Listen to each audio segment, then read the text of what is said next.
अस्सलाम वालेकुम जी, मैं हूँ हदीजा वलायत और आप देख रहे हैं मेरा YouTube channel the legal exams.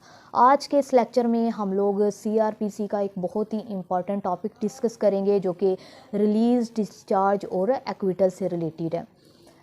इस दफ़ा जो सीजे के एग्ज़ाम्स हुए हैं उनमें भी ये क्वेश्चन आया था। वैसे भी ये प्रैक्टिकल और एग्ज़ाम पॉइंट ऑफ व्यू से बहुत ही इम्पॉर्टेंट टॉपिक है। तो सबसे पहले हम लोग रिलीज़ को देख लेते हैं। रिलीज़ से related release of accuse person से रिलेटेड दो प्रोविजंस है सीआरपीसी में। एक 169 सीआरपीसी जो कि पुलिस की पावर है, रिलीज बाय पुलिस। उसके बाद 249 सीआरपीसी जो कि मैजिस्ट्रेट की पावर है कि वो एक्यूज पर्सन को रिलीज़ कर सकता है। तो सबसे पहले हम 169 के तहत पुलिस की जो पावर है उसको देख लेते हैं। पुलिस जब इन्वेस्टिगेशन करती है तो ड्यूरिंग इन्वेस्टिगेशन अगर एक्यूज्ड पर्सन के अगेंस्ट कोई सफिशेंट एविडेंस पुलिस को नहीं मिलती जिसकी बेस पे उसको फर्दर जो है वो मैजिस्ट्रेट के सामने पेश किया जाए या फिर उसका ट्रायल वगैरह चलाया जाए, तो पुलिस क्या करती है कि जब उसके अगेंस्ट कोई सफिशेंट एविडेंस नहीं मिलती एक्यूज्ड पर्सन के अगेंस्ट, तो पुलिस उससे श्योरिटी लेके या विदाउट श्योरिटी या उसका बॉन्ड वगैरह एग्जीक्यूट उससे करवा के तो उसको रिलीज़ कर सकती है एक्यूज पर्सन को अंडर सेक्शन 169 सीआरपीसी। उसके बाद जो सेकंड प्रोविज़न है रिलीज़ ऑफ एक्यूज पर्सन की, वो मैजिस्ट्रेट की पावर है अंडर सेक्शन 249।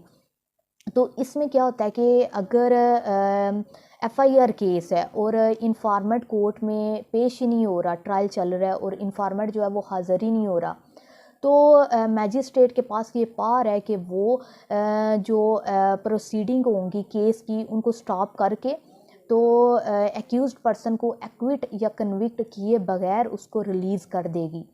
उसके बाद डिस्चार्ज को हम लोग अब देखते हैं। इसका सबसे पहले मीनिंग देखते हैं। डिस्चार्ज का मीनिंग है release of an accused person from the custody of police due to non availability of evidence which can connect the accused person with the commission of an offence. तो इसका क्या मतलब है कि जब एक्यूज्ड पर्सन के against कोई sufficient evidence मौजूद नहीं होती जो उसको कमीशन ऑफ ऑफेंस के साथ कनेक्ट कर सके, तो उसको डिस्चार्ज किया जाता है और ये टेम्परेरी रिलीज़ होता है एक्यूज्ड पर्सन का। उसके बाद इसके जो रेलिवेंट सेक्शन है वो 173 सब क्लास 3 सीआरपीसी। उसके बाद high court rules and orders volume 3 chapter 2 part B और रूल 6 इसके रेलिवेंट सेक्शंस हैं। उसके बाद इसके मीनिंग के बाद इसका इफ़ेक्ट देख लेते हैं कि अगर कोर्ट एक एक्यूज्ड पर्सन को डिस्चार्ज कर देती है तो उसका क्या इफ़ेक्ट पड़ता है एफआईआर पे या इन्वेस्टिगेशन पे या फिर ट्रायल वगैरह पे।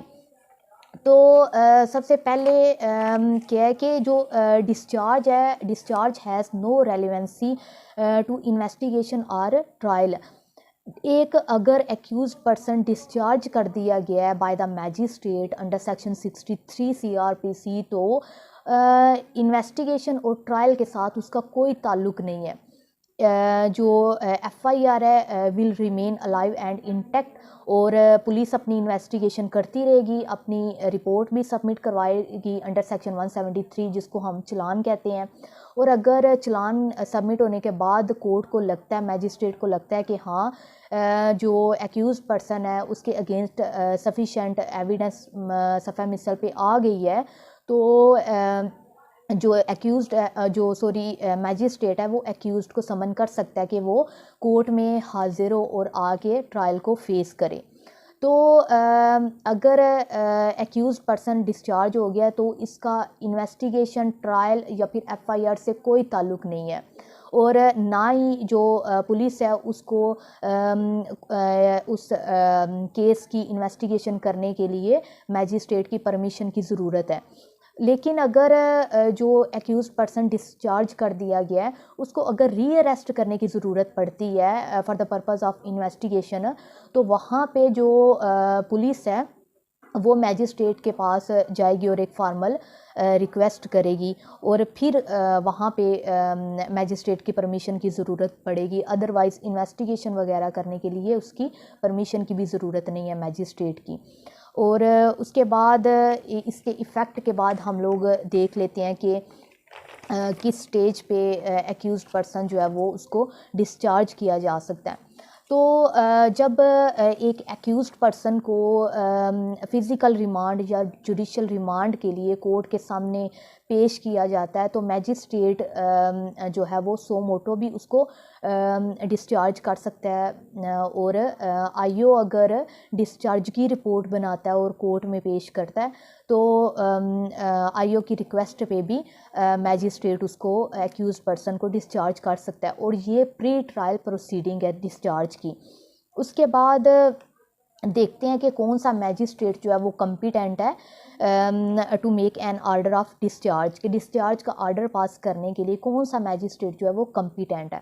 तो इसका आंसर है कि every magistrate who is competent to take cognizance of the offence is competent to discharge the accused person unless there is any bar by special law, कि हर वो मैजिस्ट्रेट एक्यूज्ड को डिस्चार्ज कर सकता है जो मैजिस्ट्रेट उस ऑफेंस का कॉग्निजेंस लेने के लिए कम्पिटेंट होगा। ग्राउंड्स देख लेते हैं कि किन ग्राउंड्स पे एक्यूज पर्सन जो है उसको डिस्चार्ज करेगा मैजिस्ट्रेट।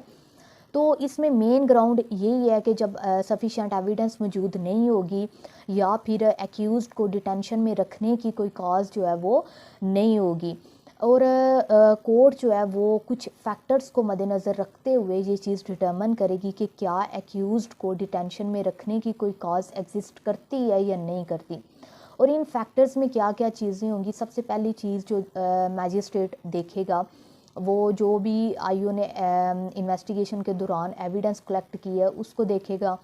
उसके बाद पुलिस डायरीज़ वगैरह को देखेगा, और जो भी डिफेंस प्ली वगैरह ली गई है बाय द एक्यूज्ड पर्सन उसको देखेगा, और उस डिफेंस प्ली की सपोर्ट में क्या एविडेंस है उसको देखेगा। उसके बाद मैजिस्ट्रेट ये चीज़ देखेगा कि क्या accused person commission of offence के साथ कनेक्ट हो रहा है या नहीं। ये सारी चीज़ें देखने के बाद ही जो मैजिस्ट्रेट होगा वो एक्यूज्ड को डिस्चार्ज करने का ऑर्डर पास करेगा। उसके बाद हम लोग देख लेते हैं कि क्या ये जो एक्यूज्ड पर्सन को डिस्चार्ज करने का ऑर्डर पास किया गया बाय द मैजिस्ट्रेट, ये क्या एडमिनिस्ट्रेटिव या एग्जीक्यूटिव ऑर्डर है या जुडिशियल ऑर्डर है। तो अगर तो मैजिस्ट्रेट जो है वो डिस्चार्ज का ऑर्डर पास कर देता है तो ये एक एडमिनिस्ट्रेटिव या एग्जीक्यूटिव ऑर्डर होगा, और इसके अगेंस्ट हम लोग हाई कोर्ट में रिट दायर करेंगे। लेकिन अगर आईओ जो है उसने डिस्चार्ज की रिपोर्ट बनाई है और जो मैजिस्ट्रेट है वो डिसएग्री करता है उस रिपोर्ट के साथ और रिजेक्ट कर देता है उस रिक्वेस्ट को, और जो एक्यूज्ड पर्सन है उसको डिस्चार्ज नहीं करता, तो फिर कोर्ट का ये जो ऑर्डर होगा वो जुडिशियल ऑर्डर होगा, और इसके अगेंस्ट हम लोग कोर्ट ऑफ सेशन में रिवीजन दायर करेंगे। उसके बाद डिस्चार्ज ऑन बाउंड और डिस्चार्ज ऑफ बाउंड से क्या मुराद है।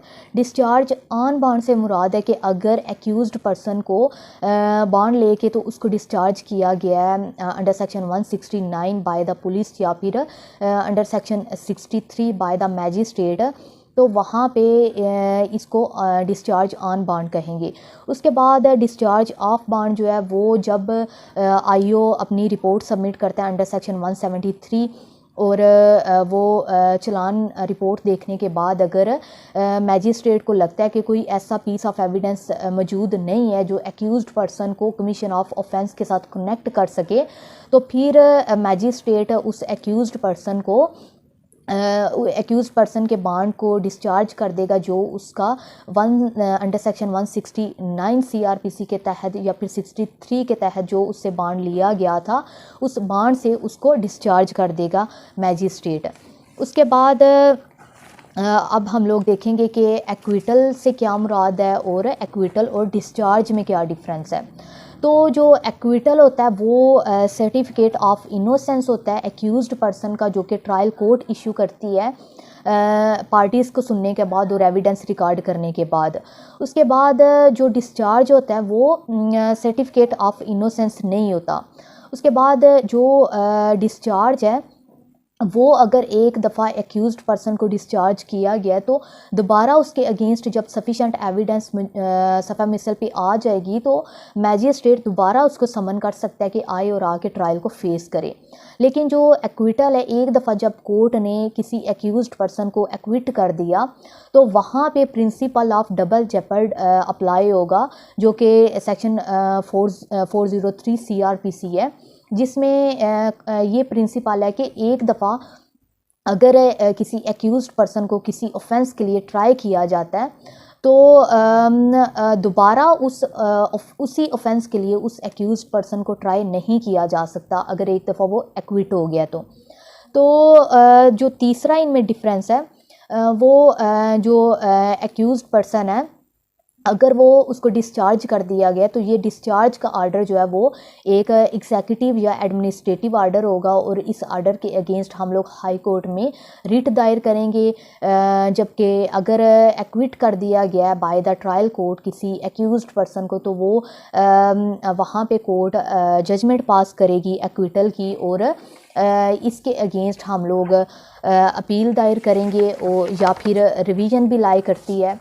अपील वहाँ पे दायर होगी अगर एक्विटल होगा अंडर सेक्शन 245 या फिर 265H, वहाँ पे अपील लाई करेगी एक्विटल के अगेंस्ट। उसके बाद अगर एक्विटल जो है वो अंडर सेक्शन 249A या फिर 265K कोर्ट ने एक्विट किया है किसी एक्यूज्ड पर्सन को तो वहाँ पे रिवीजन लाई करेगी। तो आई होप कि आप लोगों को ये रिलीज़, डिस्चार्ज और एक्विटल के कंसेप्ट की समझ आ गई होगी। तो थैंक यू सो मच।